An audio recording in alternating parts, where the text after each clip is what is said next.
I'm E.G. Marshall. It might occur to you that since I live so much in the world of the macabre, I could become jaded. Nothing could be further from the truth.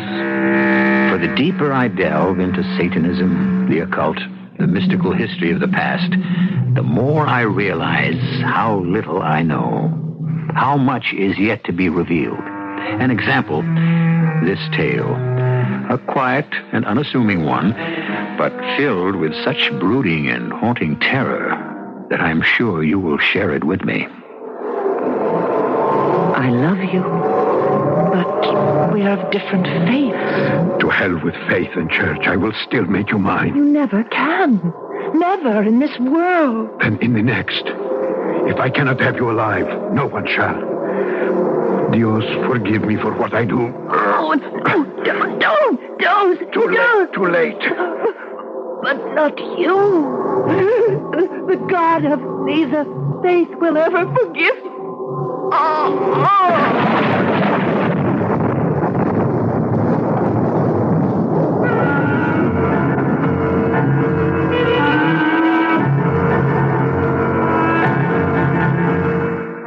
Our mystery drama, Never in This World, was written especially for the Mystery Theater by Ian Martin and stars Alexander Scorby. It is sponsored in part by Anheuser-Busch Incorporated, Brewers of Budweiser, and Buick Motor Division. I'll be back shortly with Act One.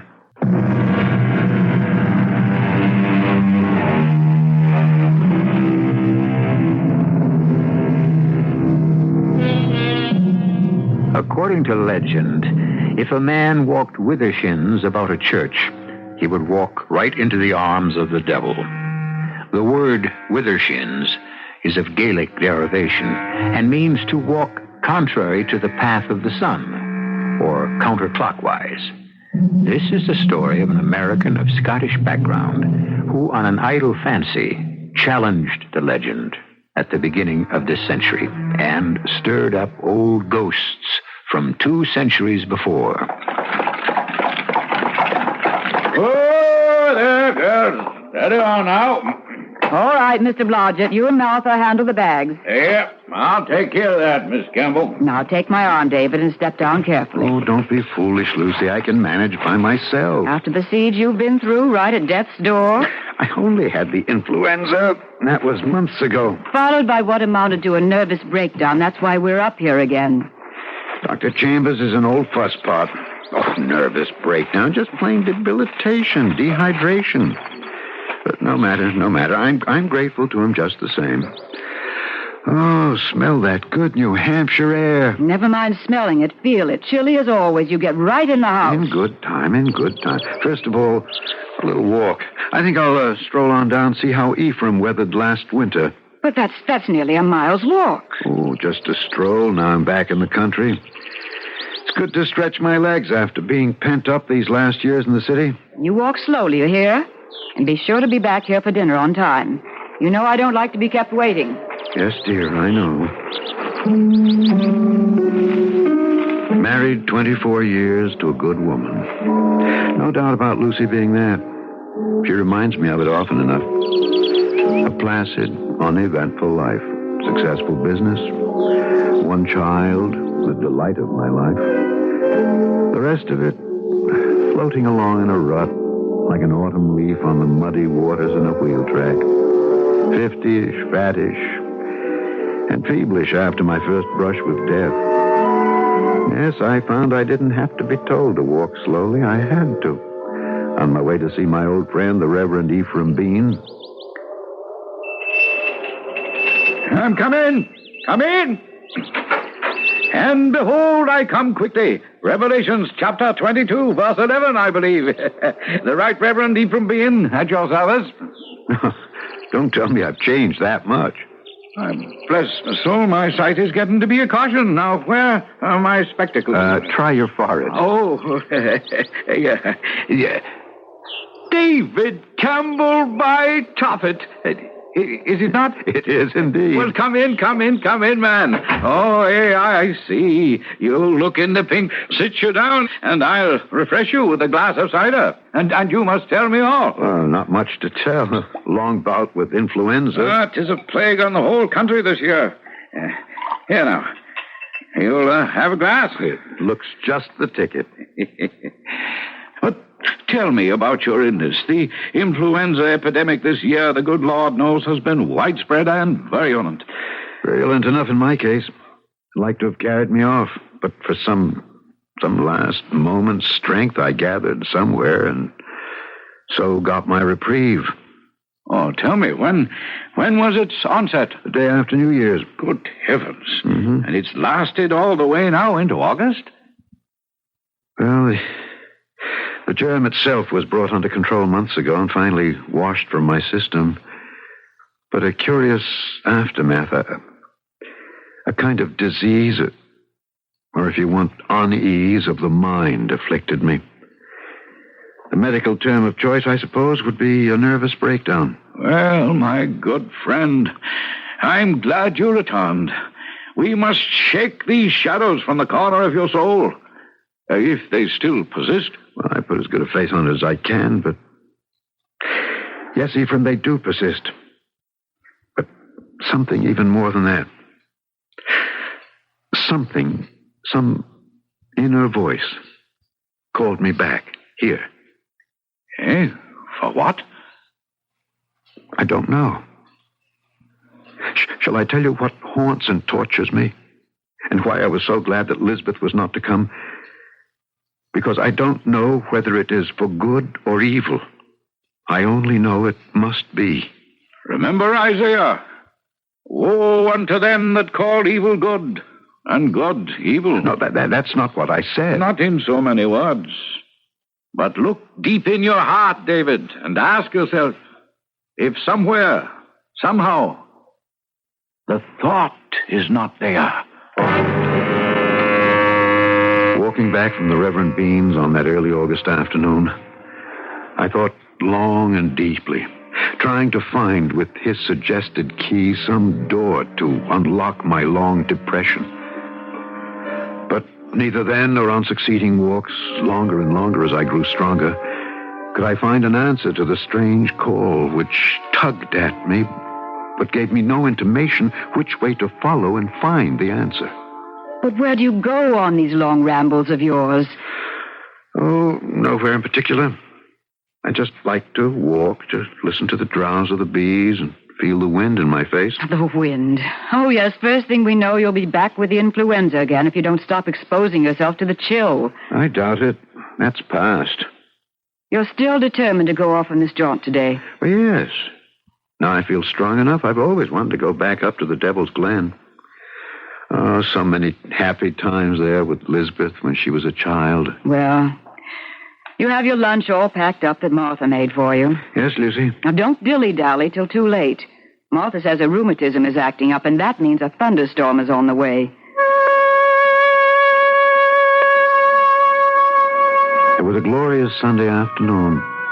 And after lunching at the Devil's Glen and basking a while in happy old memories, I was tempted to walk just a little farther up a trail I'd never taken before.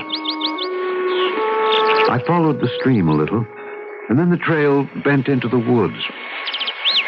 All of a sudden, I broke from the trees into a clearing, in the center of which stood the ruins of an old church and a weed-covered graveyard beside it. After pottering around, reading some of the weathered headstones, this cursed whim struck me. I'd not been to church that morning, and on an impulse, as if obeying some order from beyond imagining, before heading for home, I was driven to circle the church twice with a shins. Perhaps recalling some ancient dare as a boy that I'd refused to take because of legend. No danger befell me, except that I was suddenly swept by a wave of exhaustion. With a sigh, I sat on a little bench, stretching out my legs, and I found that my feet were resting on the edge of a flat tombstone. I could barely make out the legend. Jose Ribeiro. These bones lie here in an alien land. The life struck down by mine own hand. With heavy-lidded eyes, I tried to trace the date etched in Roman numerals, but a great crack across the stone obscured some of the characters. And besides, by that time, I found myself asleep. Dear Jose, I cannot. Never. You must. You love me. I love you. But we are of different faith. To the devil with faith and church. I will still make you mine. You never can. Never in this world. Then in the next. If I cannot have you alive, no one shall. Dios, forgive me for what I do. Oh, no. No, don't. No, it's too late. It's not you. That God of neither faith will ever forgive. No, my...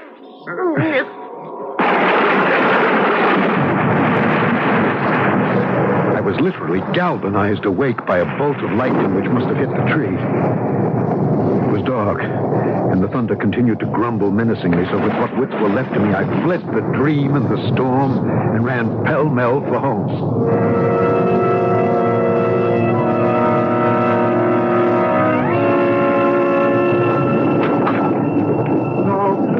Letting myself in, I could hear my wife hectoring poor Martha in the kitchen about something. Gratefully, I stole upstairs, leaving my dripping greatcoat in the hall. I shut my bedroom door behind me, locking it with some strange reflex. I found a match not too wet to strike and fumbled with cold fingers to light the lamp. I trimmed the wick and I put the chimney back. Then I turned up the lamp and checked my pocket watch. Still time for dinner. At least Lucy could not complain of that. Now, holding the lamp, I crossed to the mirror and... Oh, God in heaven! Who was that? That dark, fierce, lean, and saturnine face of a stranger whose eyes burned into mine as he looked back at me from the mirror. Who indeed? Dark? Lean? Certainly not the reflection of red-haired, melancholy, but gentle David Campbell. Who else, then? And why? And how? Can a childish superstition about rounding a church the wrong way really raise up the devil? I'll return shortly with Act 2.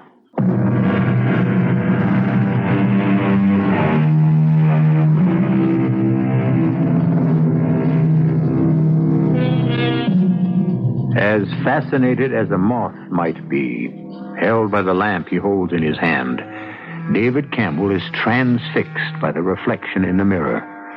The reflection of a man he has never seen before, who differs from him in every respect. Dark brown eyes for blue, a great beaked nose for his straight one, dark curling hair instead of the familiar soft, straight reddish hair already receding from his brow. Other things, too, he is conscious of. That his clothes hang loosely on him, too short in the sleeve length, and the elastic bands on his trousers stretch to the breaking point to accommodate his extra height. But far more than the physical shock is the profound terror of finding himself someone other than himself.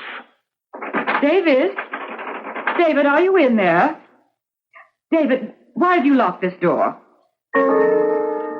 Why indeed, Lucy? Only thank God I did. Time. Precious time to figure out what... What am I going to say? What can I say? Really, David, this is too mortifying of you. You must be in there. Why don't you answer? I'm not feeling myself right now. Let me in. I want to help. The only way you can help is Oh, all right, I'll let you in if you do something for me first. What? Now, please, don't think I'm being unreasonable. It's terribly important. I'm pushing a key under the door. You see it? Yes? It's the key to the old roll-top desk in my study. I want you to open it. On the left-hand side, the first row of pigeonholes. Pull them to you, and they'll slide out. There's a secret compartment there. Inside it is a letter. Get the letter and bring it back to me here. But I don't... Please, do as I ask. There's no other way. No other way for what? When you bring it back, you'll see. Or maybe by some miracle, all this won't be necessary. It took some more urging, but finally Lucy left on her errand.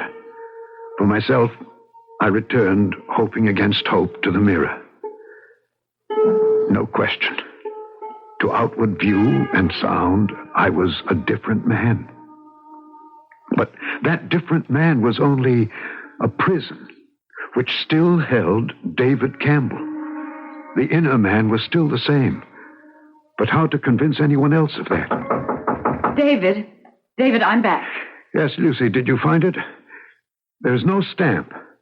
Instead, 2 Cupid hearts drawn by pen with an arrow piercing them together, right? Yes, when I was young and foolish, I used to do that. One heart has the letters LCM in it, the other DMC. Of course, but David, this is absurd. We both But know. nobody else knows about this letter. I hope not. It begins, David, I know you want to, but I'm tired of waiting for you to ask me. If we are to be in love, why shouldn't we be married? If you won't ask me, I'll ask you. David, hush. Martha might hear. Really. These family secrets shouldn't be spoken out loud. They have to be, otherwise you wouldn't be able to... Oh, David, I can't stand this nonsense anymore. Open this door immediately, or I'll have to send for a doctor. Very well, only wait just a moment before you come in. Oh, do stop it. Open the door. Come in, Lucy. But turn up the lamp, David. I can scarcely see. That's quite deliberate on my part. Come in and close the door. Oh, very well.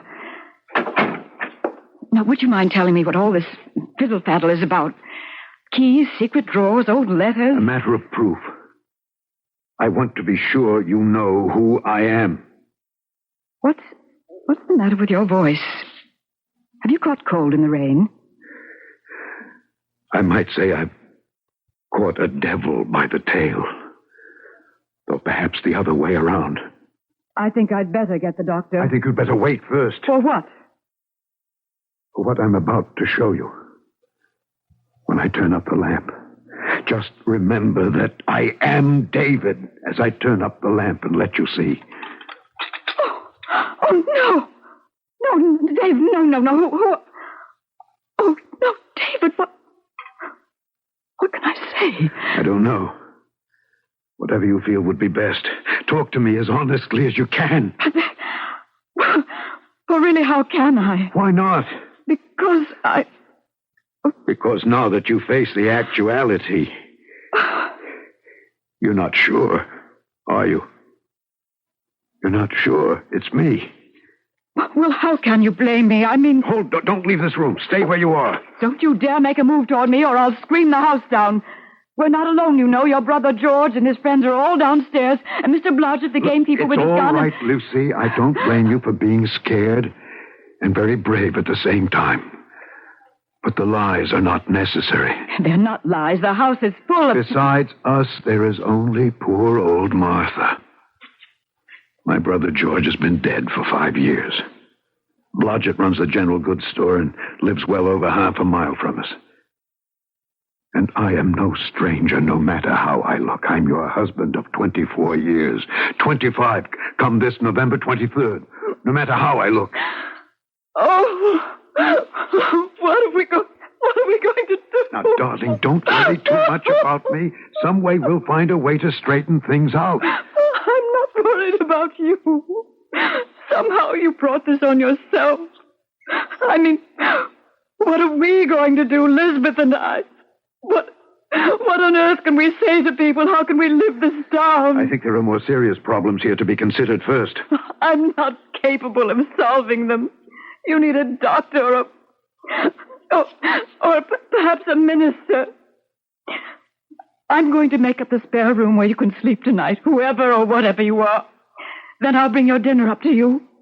And tomorrow, first thing tomorrow, I'm going to the Reverend Bean and tell him everything. Maybe he can make heads or tails of it. I can't.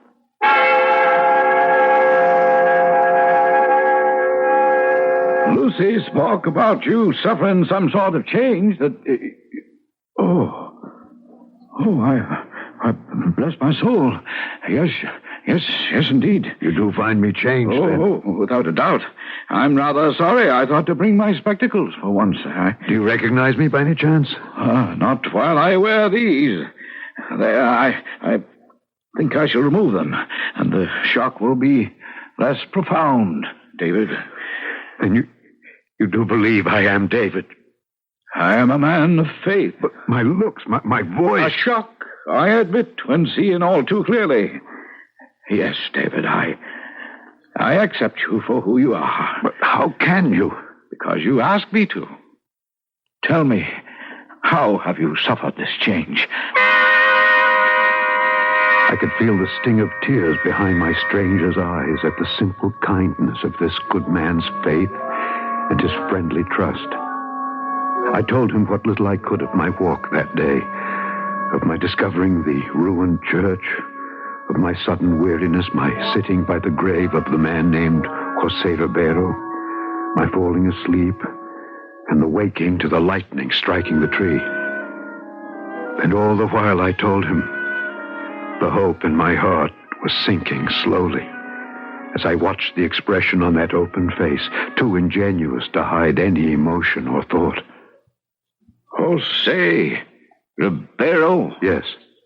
Never heard of him or any such family here. You don't believe me after all. Did I say that? You didn't have to. I believe the transformation. I believe that no matter how you look or sound, you are my dear friend, David Campbell. Now, other things are something else again. What other things? I've lived here all my life in Tamilworth, man and boy. I know this country like the back of my hand. I've no doubt no one knows it better, Ephraim. But just what are you getting at? The church, ruined or otherwise, the clearing in the forest, the graveyard. A man named José Ribeiro. I tell you this solemnly, since I know every tree and trace of all that area. David, my old friend, there simply is no such place. Nor would any protestation of mine sway him from that stand. And I must admit, he had shaken me. There was no recourse. I must return there and see for myself. Easier decided than accomplished. These days, Lucy watched me like a hawk. And of course, I dared not show myself in front of Martha, to whom I would be an unexplained stranger in the house. But finally, a day came. David, What's the matter, Lucy? Nothing. It's just so difficult to call you by name when, looking at you, I cannot recognize the man I married. And yet... What? Come to the light a moment. Yes. I do believe... I think perhaps you're starting to change back. Oh, don't hope too much. I suppose it's just an illusion that I'm growing used to. No, I will never get used to it. No, I have to go marketing. Don't leave the room. Martha is in the house. Just don't lock me in. I can't stand that. Give me the key. Promise you won't do anything foolish. That I can promise with all my heart. As soon as I saw Silas Blodgett drive Lucy off, I stole down the stairs, past Martha, busy in the kitchen, and fled down the street. By the time I reached the Devil's Glen, it was late afternoon. A hazy day with the sun trying to burn through a low cloud cover. I hastened up the path I remembered, holding my breath. And suddenly, there I was, back in the familiar clearing. The ruined church, the graveyard, The shade tree, part blackened by the lightning bolt that had hit it. The tortured, broken tombstone twisted with a huge crack beside the seat I had sat in. Only one thing was different as I approached.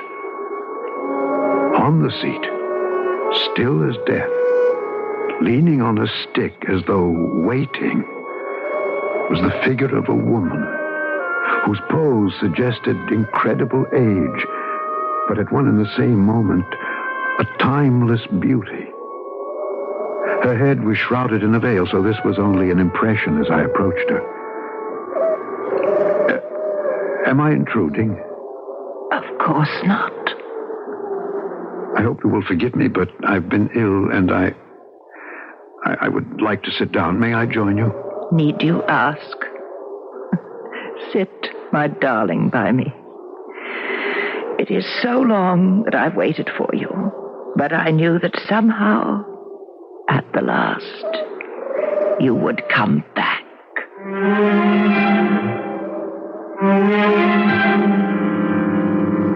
Fantasy or reality? An actual meeting in an actual place?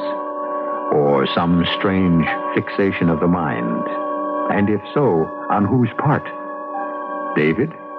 Or the woman who turns, casting the veil aside, a face that is at once as lovely as it is ancient? A woman who, with eyes half shut, might appear to the beholder, as she does to David, the loveliest and most desirable thing in the world. I'll return shortly with Act 3.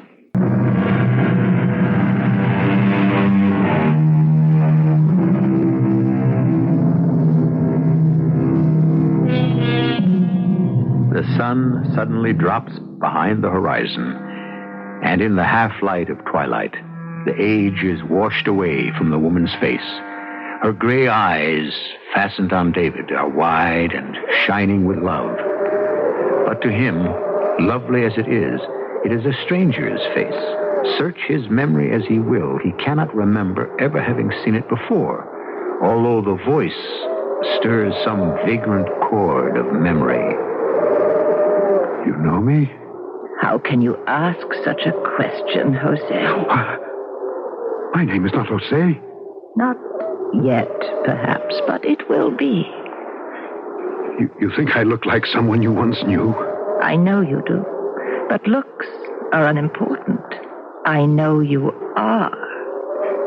You called me Jose, the man you think I am. Do you mean Jose Ribeiro? I mean Jose Ribeiro. The man who's buried in this grave? Who says he took his life with his own hand? Who took his life with his own hand, but who is no longer in that grave. Where is he then? Sitting beside me on this bench. Me? The living image. But only an image. Not the man, the being himself. Not yet. It takes time. No, you don't understand. I'm not the way I look. I'm someone else. My name is David Campbell. I don't look this way at all. If you don't want to look yourself, that can happen too. In time. Oh, it all takes time. But the moon is not yet at the full, and I cannot stay any longer. No, wait. There are so many questions I need to ask you. You mean David Campbell is the one who wants to ask the question? Of course, that's who I am. This Jose Ribeiro, I can't read the date on his tombstone, but he must have died a long time ago. Long. And not so long. 200 years to be exact. And he looked like me? Me as I am now? You could be one and the same. How can you be so sure? Because we loved. Because I should have been his wife. What? But that means that you have to be. I must go now. It's almost dark. I can tell you more, if you wish. As much as you can comprehend. Come to tea. Thursday, but not before twilight. pass the church, take the path to the left, down to the waterfall. It's the second house, white clapboard. You can't miss it. It's almost underneath the waterfall itself. Oh, wait a minute. I don't even know your name. I'll teach you to remember all. Prudence. Remember. Prudence. Pennypacker. Till Thursday, David. Thursday. Prudence! Prudence! I was suddenly conscious that the night was pitch black. Flecks of light floated behind my eyes as they might when closing the lids after watching a shooting star. A sudden idea crossed my mind, but in the dark, it wasn't feasible. Besides, I would be in enough bad odor with Lucy being late to dinner as it was. It could wait till Thursday. I was convinced I knew the answer anyway, to that one question. The others I could hardly wait to pose. I thought I had enough problems on my hands. I didn't reckon on the others that were about to rise. I just can't stand it any longer, David. If you are, David, going on with this charade, so I've made all the arrangements. Now, wait a minute. What charade? What do you mean? I can't make up any more lies or half-truths or excuses about you. Martha can't understand why, if you're ill, she can't bring a tray up to you. Cy Blodgett and the others in the village can't imagine if you don't need a doctor why you stay cooped up. Oh, I could go on and on, but I don't intend to. I've spent the day packing us up. We're going back to Boston to take you to Dr. Chambers or whoever he recommends and get you the treatment you need. I'm not leaving here before the end of the week. You go to Boston and get a good look at the world you think is turned right side up. Then come back. I have a feeling that within the week I'll know where the future lies. Or if there is any at all, for me. Really, Reverend Bean, you didn't have to have me over for meals all the time like this. The idea was for your housekeeper to drop them off at my place. Well, she did. A couple of times. But it's easier this way and provides me companionship. Besides, I had to see you today in order to write a shocking piece of information I gave you. Oh, about what? Your ruined church and graveyard. Oh? I've been searching through our church records. Unfortunately, very scanty and full of gaps. But I find I was wrong. There was indeed a church, and I have no doubt a graveyard, on or about just such a site as you mentioned. How I could ever have missed its ruins myself, Well, probably so overgrown you could never find them. Well, then how could you? Because I was intended to find them. Hey, why you? If for no better reason than I walked about the church with the shins. With the shins? Yes. Yes. Ancient Gaelic, Tom. Who with a devil his first compact begins, he first must traverse the church with the shins. Anonymous. Do you believe in the devil, David? Do we believe in God? If there is one, there has to be the other. I believe I've made an unwitting pact with the second. No, even granting that, you can still be saved. If you were indeed a kind of reincarnation of Saint Rebel, if I remember his name correctly. You do. Then more and more you are throwing off his influence and returning to yourself. Oh, David, I declare the sun makes your hair seem full red again. And you're getting back your own nice, comfortable, roundy look. So there's still hope for me? Always has been. You say there was such a church, though, as I have described. Oh, dear me, yes.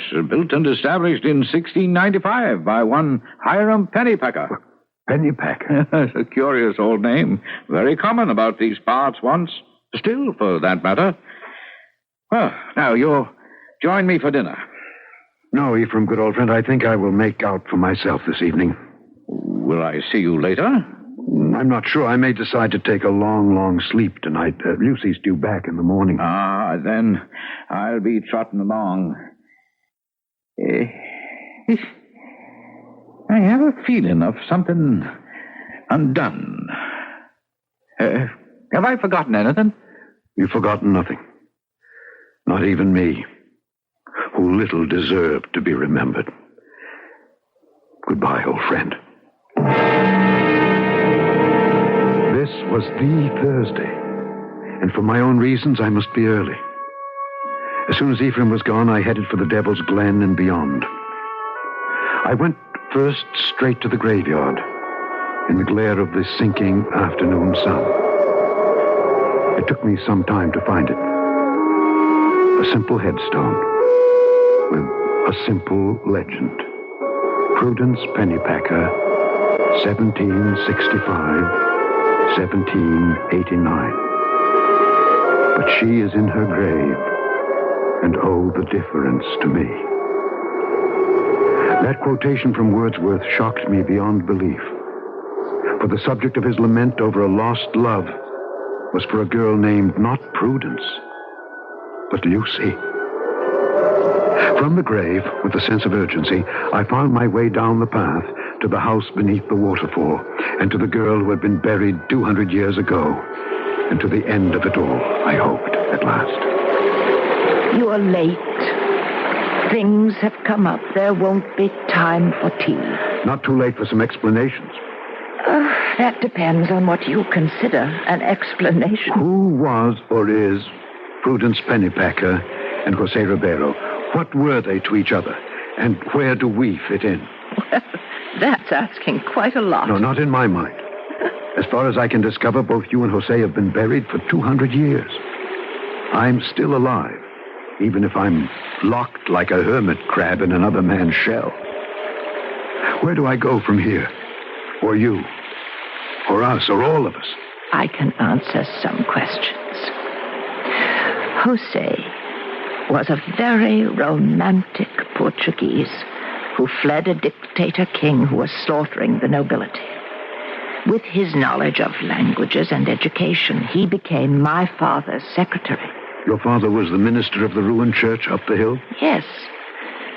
Jose fell in love with me, and we wanted to be married, but we were of different faiths. And... The dream. What? The dream I first dreamt. Sitting on the bench by your lover's grave, before the tree, and for all I know, I was struck by lightning. Did he really murder you and kill himself? If I could not have him, I wanted to die for him, just as he wanted to die for me. Because of my father and my faith, I was buried in consecrated ground, but because he took his own life and was an apostate, Jose was buried in unhallowed ground. He was forced to wander forever, until he could find some other body not owned by the devil. I chose to share his exile, waiting for the moment when he could. And when I risked an old superstition and went about the church the wrong way, he entered into my life, my body. He took your body, not your soul. That is still yours to command. But is it so much to hold on to? Would you not rather come with me at last and forever, to love and be loved no matter who you are or what your name is? I want to, and yet I don't. I'm afraid. Maybe I can still find my way back to what I was. Well, go ahead. Try. Perhaps you can, if that's really what you want. But just remember, you can have it for only a brief moment. With me, it could be all eternity.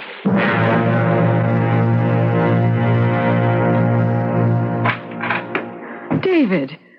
Oh, God, I've been so worried. Where have you been? To the edge of beyond. What does that mean? It doesn't matter. What brought you home so soon? Lisbeth, she was so worried about you. And I'm so glad now I came. Are you? Yes. You look wonderful. Your old self again, aren't you? Oh? Yes, Lucy. We must start building you up with right food and rest, right? Yes, Lucy. It's a positive miracle. You look exactly like yourself again. It's all over, isn't it, whatever it was? You're David Campbell again. Yes, Lucy. Just the way you always were. Yes, Lucy. Oh, I could look in the mirror, and there I was. Day by day, my looks had returned to exactly what I had been to begin with. What I had neither the heart to tell Lucy or perhaps even face myself was that as my physical form remade itself outside, so inside, my soul, my character, my personality, name it what you want, was bewitched out of itself. The passion, the anger and violent emotion that ran within me was almost more than I could restrain. And I knew it would never be satisfied till I had and owned Prudence. I would destroy everything for that. Lucy, Lisbeth, even myself. I was possessed. Damned forever.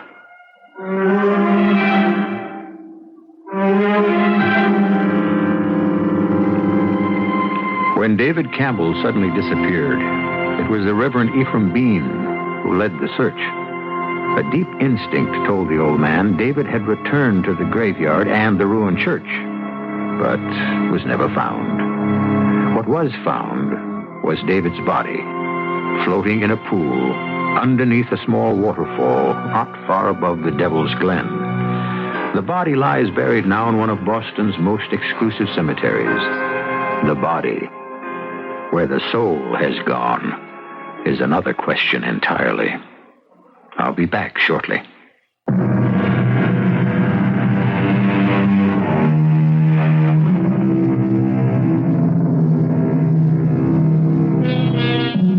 So let us end this tale, as the Reverend Ephraim Bean might, with a quotation from Shakespeare out of a play named The Tempest.